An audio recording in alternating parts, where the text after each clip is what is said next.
The Tockwell family had always been one of distinction, known for its vast wealth and influential presence in society. Their name carried weight, and their fortune was built upon generations of savvy investments, strategic alliances, and shrewd business ventures. But for all the success, the Tockwells were also a family defined by rivalries, backstabbing, and ruthless ambition. The empire they had built, farmlands that stretched across several counties, investments in railroads and manufacturing, and their flagship luxury hotel in the city, was a golden prize that everyone coveted, and no one was willing to let slip from their grasp. It was a legacy that spanned 4 generations, each adding more to the family fortune, ensuring that the Tockwell name was synonymous with both wealth and power. However, the wealth was not without its burdens. As the family fortune grew, so too did the envy and greed that simmered beneath the surface. The Tockwells were never just a family bound by blood. They were a family bound by interests, alliances, and rivalries that often ran deeper than the ties of kinship. James's grandfather, the patriarch who started it all, was a man of vision and grit. He was a man who saw potential where others saw risk, a businessman who could make fortunes from the most unlikely of investments. He was responsible for the family's initial rise to prominence, investing in real estate when no one else would, founding a bank, and later expanding into manufacturing.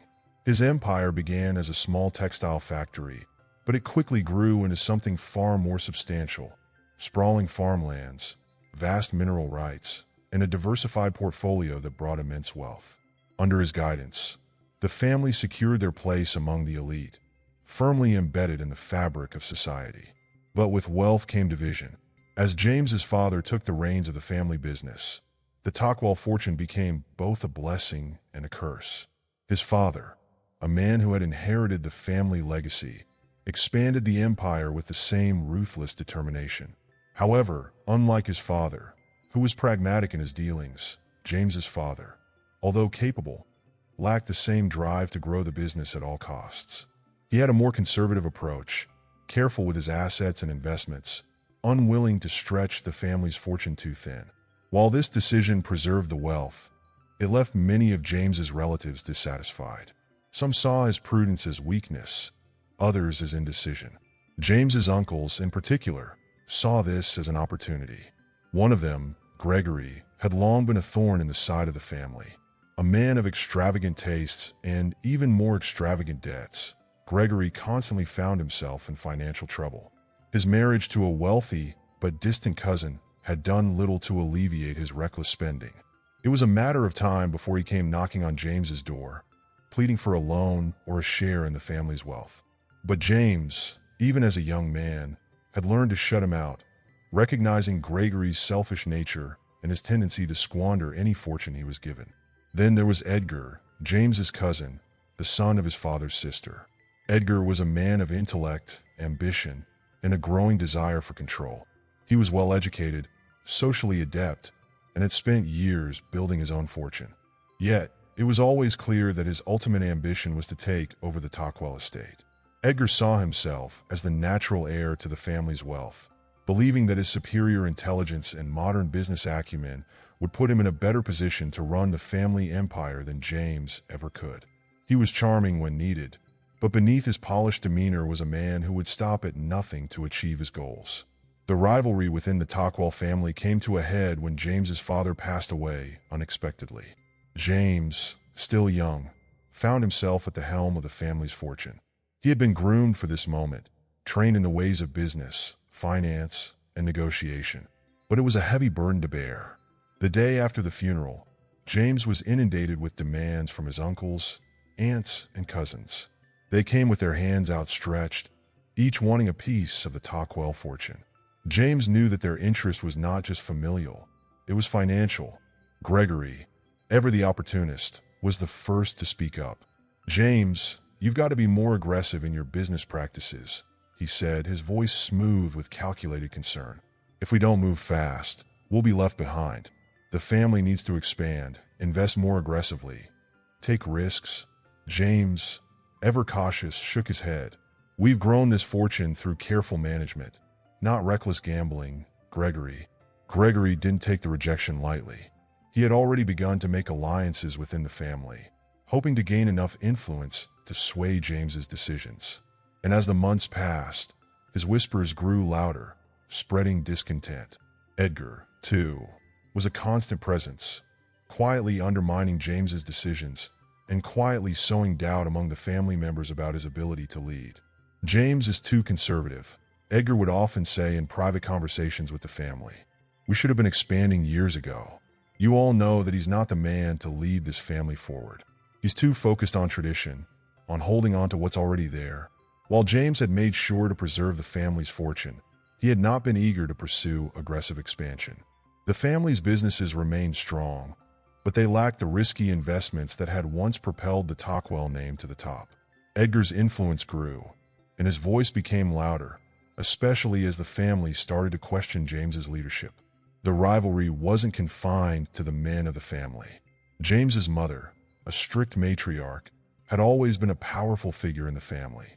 Her iron grip on the family's social affairs had kept her children and relatives in line, but even she had her reservations about James's marriage to Eliza. James's mother had always believed that the family's wealth should stay within the circle of the elite, and Eliza, beautiful, yes, but from a family with less financial power, was not what James's mother had envisioned as a suitable match. She wanted James to marry into one of the wealthiest and most influential families, to safeguard the fortune from any threat, particularly from the rival Tockwell branches. But James had fallen in love with Eliza, a woman whose beauty and intelligence made her an unlikely but perfect partner. She was kind and caring, qualities James cherished deeply. However, his mother's disapproval was a constant strain, and it only added to the tension within the family. James's decision to marry Eliza, against his mother's wishes, was seen by many as a challenge to the family's traditions.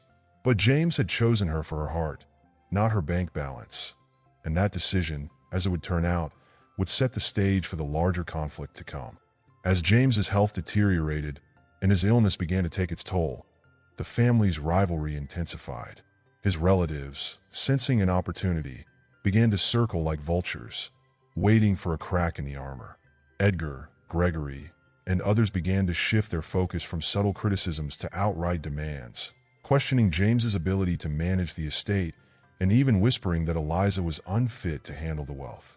In their eyes, James's son, Miles, was just another obstacle, too young to understand the complexities of the estate, too innocent to stand in their way. But James was resolute. He would protect his wife and son, no matter the cost. The family fortune, however immense, was nothing compared to the love he had for his family. James knew that if he was to leave them a legacy, it had to be more than just wealth. It had to be protection, the assurance that his relatives would never tear them apart. The Tockwell name was a double-edged sword. To inherit such wealth was to inherit a legacy of both honor and betrayal. And now, as James faced his own mortality, the future of the family, his son's future, hung in the balance. The question was no longer whether James could preserve the Tockwell fortune, but whether his family would survive the greed and ambition that had plagued them for generations. 5-year-old Miles sat by the window, his innocent gaze following the rain as it fell in sheets outside. He could feel something was wrong. His father, James, seemed different. Once a strong and commanding figure, James now appeared frail, his face drawn and weary, often lost in thought. Miles didn't understand why his father was sad, but he could sense the heavy silence in their home. Eliza, James's wife, was his constant companion, caring for him with the devotion of someone who understood the fragility of their time together. She had always been beautiful, graceful, and kind, but now she was also James's greatest source of comfort. Despite the growing strain, she never stopped loving him, always at his side, ensuring Miles was shielded from their pain. James's condition, a rare and incurable genetic disease, had taken hold of him gradually. He had tried to hide it from society, afraid that word of his illness would lead to speculation and weaken the Tockwell family's position. The Tockwell wealth, built over generations, was vulnerable to those who would seize it for themselves, especially now, with James's health failing. James's mother, a strict matriarch, had never approved of his marriage to Eliza. She had wanted him to marry into a powerful, wealthy family, one that could help protect the Tockwell fortune. But James had chosen Eliza, and now, with his health declining, the tension between his wife and his mother only deepened. Eliza, despite her devotion, was seen as an outsider by James's family. "We need to think about the future," James's mother had often said, her voice sharp with authority. "Your son must inherit the Tockwell wealth, but that inheritance must be protected by someone strong, someone who understands the game." But James had different plans. His son, Miles, would inherit the Tockwell name, and he would do so without the influence of his mother's control. James would make sure that his son and Eliza were protected, even if it meant standing alone against the family. The Tockwell legacy was at risk, and James's illness was the crack in the foundation that his relatives would undoubtedly try to exploit. Edgar, James's ambitious cousin, was already starting to make subtle moves, pushing for influence. James knew that, as his illness progressed, his relatives would try to take control, but he wasn't going to let them. "I won't let them destroy what's ours," James whispered to Eliza one night. "I'll make sure Miles and you are safe." After James's confession, the atmosphere at the Tockwell estate became tense. Though James's illness worsened, it wasn't just his health at stake. The family's future was on the line. Eliza, ever the loving wife, cared for him while trying to maintain a sense of normalcy for their son Miles. But the little boy, though unaware of the full gravity of the situation, noticed his parents' growing sadness. James's mother, the Tockwell matriarch, had always disapproved of Eliza, believing she wasn't from a powerful enough family to safeguard the Tockwell legacy. Now, with James ill, her disapproval turned into cold concern for the family's future. She believed Eliza lacked the necessary skills to protect the wealth, but James was determined that no one but Eliza would raise his son. One afternoon, James's mother confronted him in his study, her voice sharp. "James, you've made a mistake," she said. "Your son needs a legacy that's protected by power, not sentiment." James's response was firm. "I've made my choice. Miles will inherit the Tockwell name, and it will be with Eliza by his side." Though James had always known his mother's ambitions for the Tockwell empire, now, with his illness advancing, her words felt like a warning. She wasn't the only one who saw Miles's youth as an opportunity to take control. Edgar, James's cousin, also began to show his true colors. One evening, Edgar visited James, his tone smooth but veiled with hidden intentions. "James, I'm just concerned. You know how young Miles is. Perhaps you should consider who will lead the Tockwell legacy when you're gone." James didn't trust Edgar. "I'll decide what's best for my family," he said curtly. Edgar's smile wavered, but he left with his ambition intact. The clock was ticking, and James knew that his family's wealth was under threat. The battle for the Tockwell fortune had begun. With his health rapidly declining, James knew time was short. He and Eliza discussed the future late into the nights, making plans to ensure their son would inherit the Tockwell wealth. Eliza remained steadfast by his side, doing her best to shield Miles from the mounting tension. One evening, as the house fell quiet, James called Eliza into his study. He handed her a sealed envelope, the final draft of his will. "Eliza," he said weakly, "I've arranged everything for Miles, but I need you to promise me that you'll protect him. There are those in this family who will stop at nothing to take what's ours." Eliza nodded, her heart heavy. "I promise, James. I'll protect him with everything I have." James squeezed her hand and smiled faintly. "It's all in the will. The wealth, the estate, it's all for Miles. But you must keep it safe. If they find out before it's made public, they'll try to take it." Eliza held the will close, understanding the weight of her husband's final wishes. She knew that protecting Miles's inheritance wouldn't be easy. His relatives, especially his grandmother and Edgar, would stop at nothing to seize the fortune. James's will was legally binding, with safeguards that would prevent the family from gaining control too soon. But as James had warned, there was still a dangerous battle ahead. Eliza would have to fight to protect her son and the Tockwell legacy. The days passed in a haze of muted conversations and quiet steps, as if everyone in the Tockwell mansion was holding their breath, waiting for a storm to break. James's condition was now evident to anyone who saw him. Though he tried to keep a strong front for Miles, his once vibrant energy was replaced with a haunting fragility. It was as though the mansion itself felt the weight of his decline, its grand halls and sprawling grounds shadowed with an air of melancholy. But James had no time to dwell on sadness. His thoughts were focused on securing the future for Miles and Eliza. As his condition became more widely known within the family, he noticed a subtle shift in behavior among his relatives. Aunts, uncles, and cousins he hadn't seen in years were suddenly interested in visiting, each one veiling their motives behind a mask of concern. But James knew their intentions. The vultures were circling, waiting for the moment to strike. Edgar, who had always been the most ambitious, was at the forefront of these visitors. He came more frequently now, showing up unannounced, often under the pretense of family support. He would spend hours speaking with James's mother, occasionally casting suspicious glances at Eliza. James's mother, though stern, was also under pressure. Her desire to preserve the Tockwell legacy meant she saw Edgar as a possible protector of the wealth should James pass. "James," Edgar said one afternoon as they sat together in the study, "I've been thinking about Miles's future. With all the uncertainty around, it might be wise to name a temporary overseer for the estate, just until he's of age." James's eyes narrowed. "You think I'd hand my son's future over to you, Edgar? I know you well enough to see your ambitions." Edgar feigned surprise, but James saw a glint of irritation in his cousin's eyes. "I only want what's best for Miles, James," he said, his voice smooth. "The estate is complex. If anything were to happen, the family needs someone prepared to protect what's ours. You can't leave it all to, well, those who aren't prepared for it."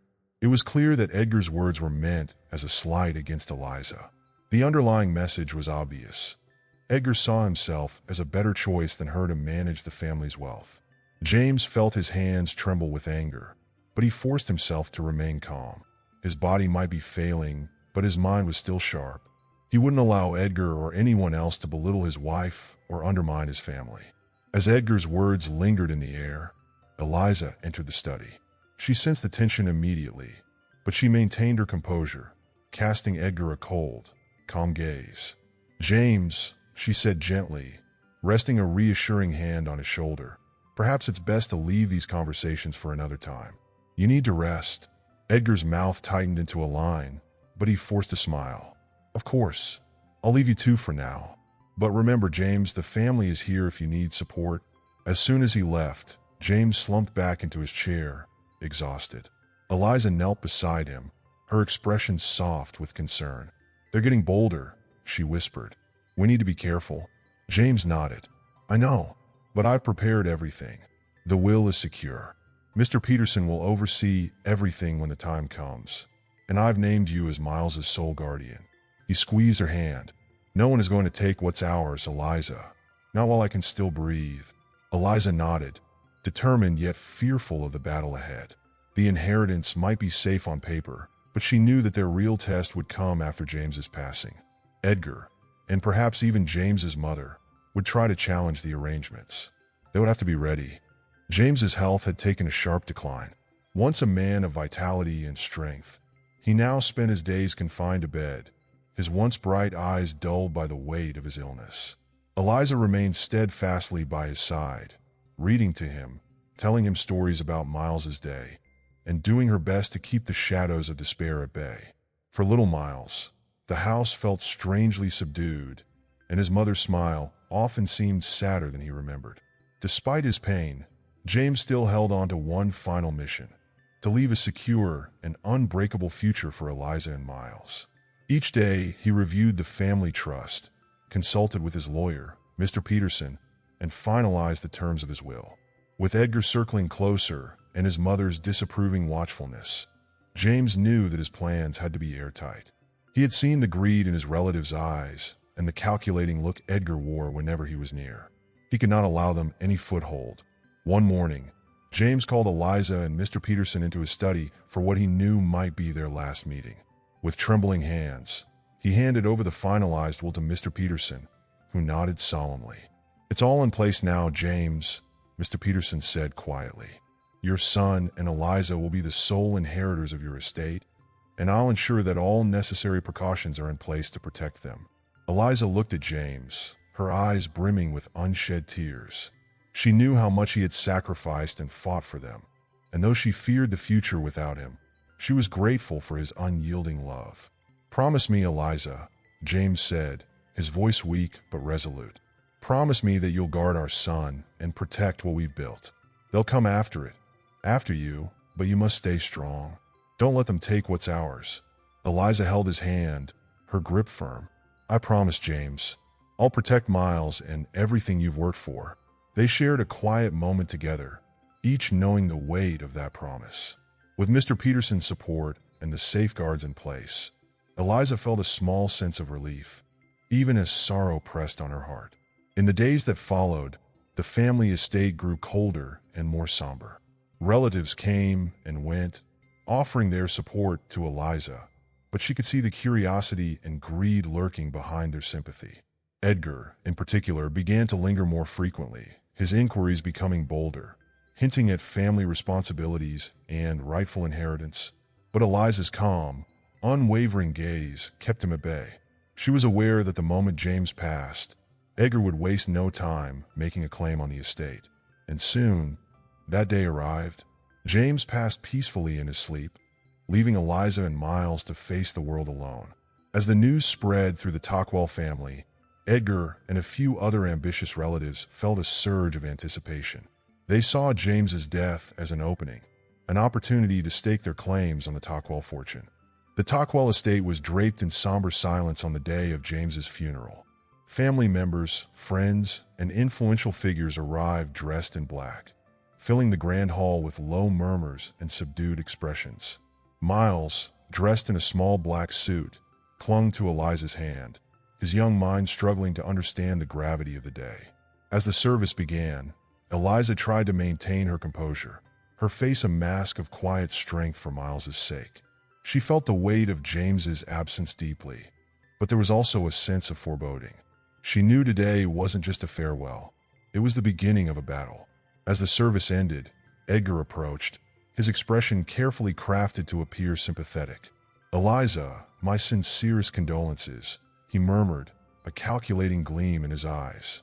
He glanced at Miles, who was clutching his mother's hand tightly, and then looked back at Eliza, his gaze hardening. "It's a difficult time for everyone, but as family, we must think about what's best for the Tockwell legacy." Eliza nodded, keeping her expression neutral. "Thank you, Edgar. I appreciate your concern." Edgar took a step closer, lowering his voice. "I'm only saying this because I care about the family's future. With James gone, Miles is too young to understand the responsibilities of an estate this large. Perhaps we should consider temporary oversight, just to ensure everything runs smoothly." Eliza's jaw tightened, but she managed a polite smile. "James trusted me to look after the estate, Edgar. Miles and I will be fine." A flicker of annoyance crossed Edgar's face, but he masked it quickly. "Of course, Eliza, but we should all be practical. The family needs someone strong and experienced." As Edgar walked away, other relatives cast glances in her direction, each with their own thoughts on the future of the Tockwell fortune. Eliza sensed that, to them, she was an outsider, someone who didn't deserve to manage the wealth.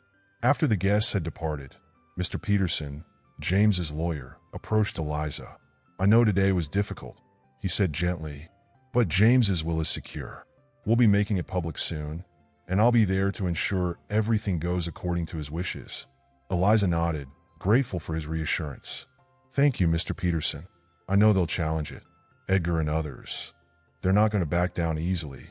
Mr. Peterson gave her a knowing look. "Yes, I'm well aware of Edgar's ambitions, but the legal protections James put in place are strong. He took every precaution to ensure that you and Miles are protected."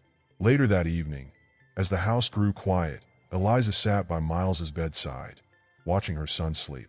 She knew the path ahead would be fraught with challenges.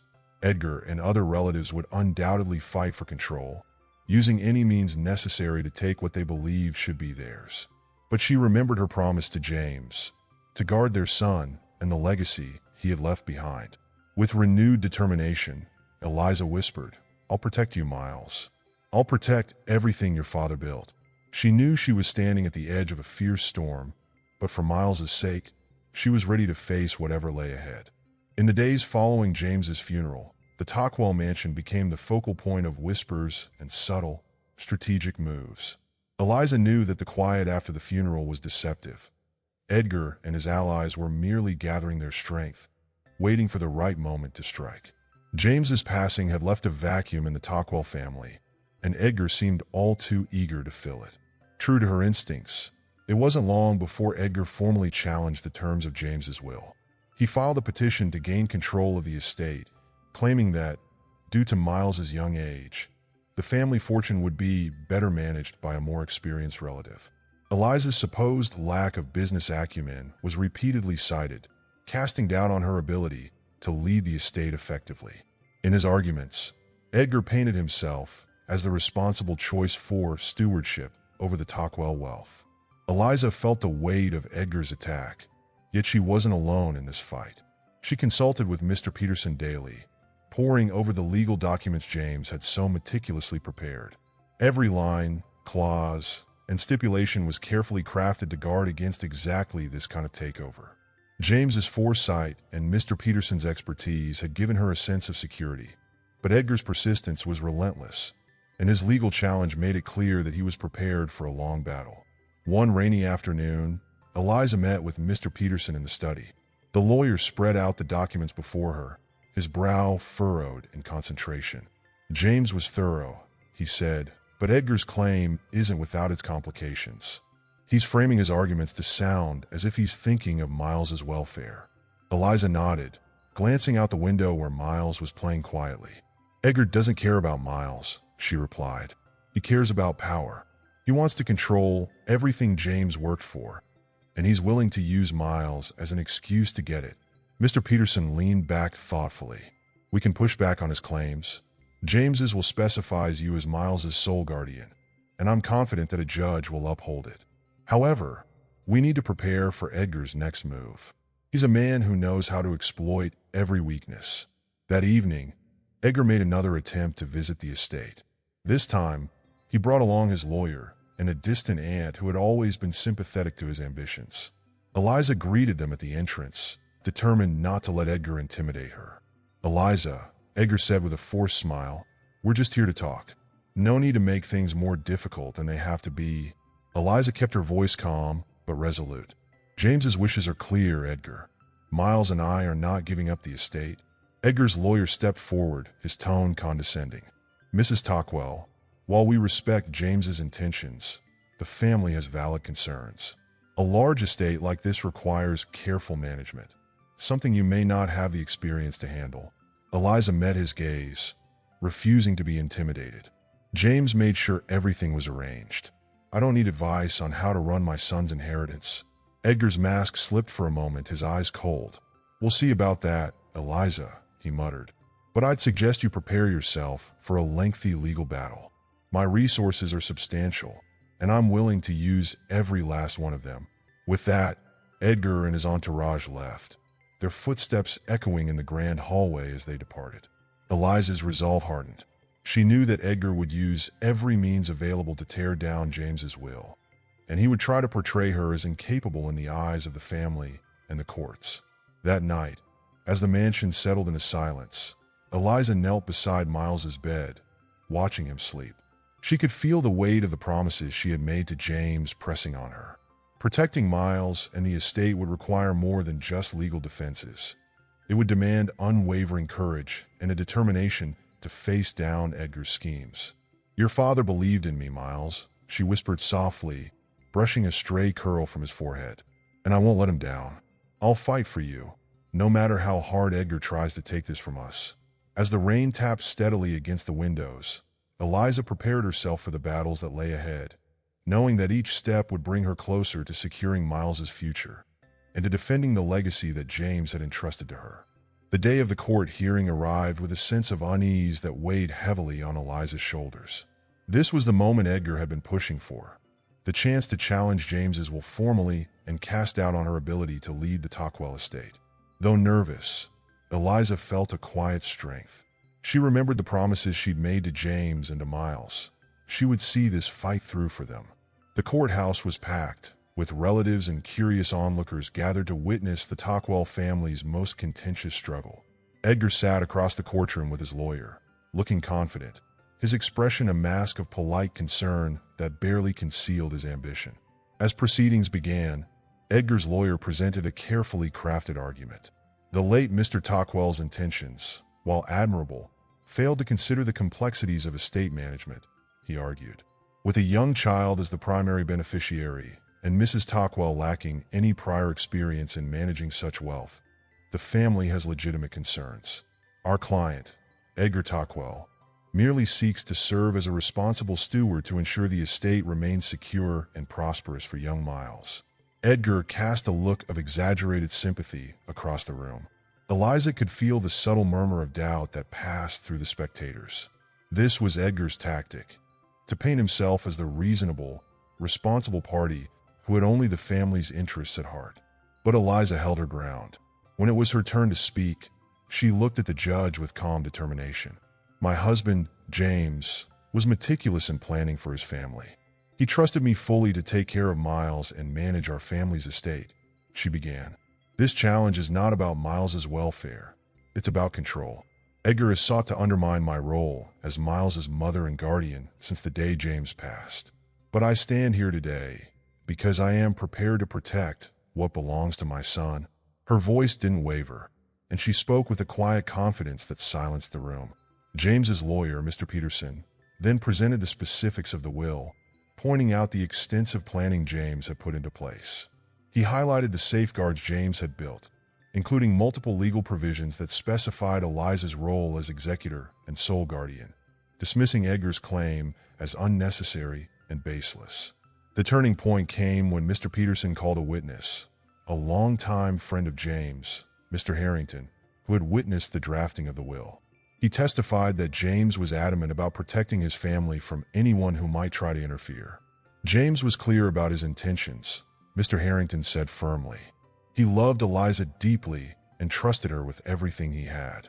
He knew that his relatives, Edgar in particular, might try to challenge his decisions, and he took precautions. He wanted his wife and son to be safe from all that. As the testimony unfolded, Edgar's confident facade began to crack. The judge listened intently, nodding at key moments, his expression unreadable but focused. Eliza felt a flicker of hope. She could sense the judge's understanding and his acknowledgement of the lengths James had gone to ensure his family's future. At last, the judge delivered his verdict. After reviewing the terms of Mr. James Tockwell's will and considering the testimonies presented, it is clear that his intentions were explicit and legally binding. Mrs. Eliza Tockwell has been designated as the sole guardian and executor, with clear instructions that the estate remains in her care until young Miles comes of age. This court upholds Mr. Tockwell's will in full, and there will be no changes to the guardianship or management of the estate. A surge of relief washed over Eliza, and she felt tears well in her eyes as she turned to Mr. Peterson, who gave her a reassuring nod. Edgar's face twisted in frustration, his carefully crafted image of concern shattered. Outside the courthouse, Edgar confronted Eliza one last time. His voice was tight with suppressed anger. This isn't over, Eliza. I will find a way to prove you're unfit, one way or another. Eliza met his glare with steely resolve. Do what you must, Edgar, but understand this. I won't let you or anyone else take what belongs to Miles. As Edgar stormed off, Eliza realized that this victory marked the beginning of a new chapter. Though she had won the legal battle, she knew Edgar's threats were not empty. But as she looked down at Miles, who had been waiting with Mr. Peterson, she felt a renewed sense of purpose. She would protect her son and James's legacy with everything she had, no matter what came next. After the courtroom victory, Eliza hoped that Edgar's defeat would discourage him from further interference. But instead, he grew more spiteful and underhanded. He couldn't reclaim the estate through legal means, so he turned to manipulation and rumor, exploiting every connection and whisper within the city's elite circles to tarnish her reputation. It began subtly. Suppliers who had been reliable for years now hesitated before extending their services. Staff grew nervous as small rumors circulated that Eliza might not manage the estate much longer. It was clear Edgar wanted her isolated and pressured, hoping she might break under the strain. One evening, Eliza reviewed the estate's finances and noticed discrepancies in the numbers. Small amounts were missing, appearing in odd, fragmented ways. She immediately summoned Mr. Peterson, who examined the records with meticulous care. "Someone's tampering with the accounts," he confirmed, his voice laced with concern. "These entries look like attempts to reroute funds. A scare tactic, most likely. Edgar must have gotten access through a contact within one of our agencies." The knowledge made Eliza's resolve harden. Edgar was trying to intimidate her into surrendering control, hoping she would eventually turn to him for help. Instead, she and Mr. Peterson spent days closing any loopholes Edgar could exploit, revisiting the estate's contracts and putting new security measures in place. Determined not to let Edgar succeed, Eliza worked late into the night, learning every detail of the estate's operations so she could guard against further breaches. But Eliza knew defense alone wouldn't be enough. She needed to reaffirm her family's standing in the community. With Mr. Peterson's guidance, she invited old family friends and key business partners for a formal gathering at the estate. The invitation was a bold move, and Edgar, who heard about it, privately seethed, knowing he'd have no choice but to attend. On the evening of the gathering, Eliza greeted guests with grace and confidence, positioning herself as the rightful custodian of the Tockwell legacy. The event was a subtle but powerful reminder of her authority, with guests admiring her poise in the face of adversity. The evening ended with quiet but supportive affirmations from influential friends, who made it clear that the Tockwell name still commanded respect under her leadership. When Edgar approached her near the end of the night, he offered her a smile laced with resentment. "Quite a show tonight, Eliza. But don't think this changes anything. One way or another, I'll prove you're unfit to handle the estate." Eliza met his gaze calmly. "Do whatever you wish, Edgar. I'm not afraid of you, and neither is the legacy James left in my care." Watching him leave, Eliza felt a surge of relief and quiet pride. She had not only protected the estate from Edgar's legal challenges, but also won the trust of those who mattered. Edgar's influence was fading, and he knew it. That night, as the last of the guests departed, Eliza stood in the quiet of the grand hall, feeling the enormity of the estate around her. She had faced Edgar's attacks head-on and emerged stronger, safeguarding not just the wealth, but the values and principles her husband had cherished. For the first time since James's passing, Eliza felt at peace, knowing that she had secured a future where Miles could inherit more than just wealth. He would inherit a legacy defended with resilience and unwavering love. Chapter 10: Legacy Secured. Months later, as spring blossomed across the Tockwell estate, a sense of peace settled over the mansion. With Edgar's schemes exposed and his influence waning, Eliza's position was stronger than ever. Her careful stewardship of the estate had earned respect from those who once doubted her, and even distant relatives had begun to see the wisdom in her decisions. Miles, now a little older, grew curious about the stories of his father. Eliza took him around the estate, showing him James's favorite spots and telling him about the legacy he was meant to inherit. For Eliza, this was the most important part of her role, ensuring that Miles grew up understanding not only the wealth, but the values his father had instilled in their family. One afternoon, as they stood together by the large oak tree that James had often admired, Eliza spoke softly to her son. "Your father was a good man, Miles. He loved us both deeply, and he wanted you to grow up knowing that family and integrity are more important than anything money could buy." Miles looked up at her, wide-eyed and serious. "I'll protect our home, Mama, just like you and Papa did." Eliza smiled, her heart swelling with pride. "I know you will, my love. This estate is yours to watch over someday, and I trust you'll do it with the same strength and kindness your father showed." With the estate finally secure, Eliza felt a deep sense of fulfillment. She had fulfilled her promise to James, navigating the turmoil and challenges with courage and dignity. She had protected her son's legacy, keeping the Tockwell name untarnished despite Edgar's relentless attacks.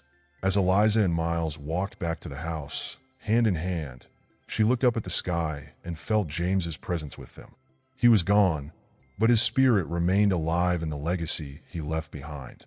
Eliza knew that, whatever the future held, they would face it together, grounded in the love and resilience that had defined the Tockwell family for generations.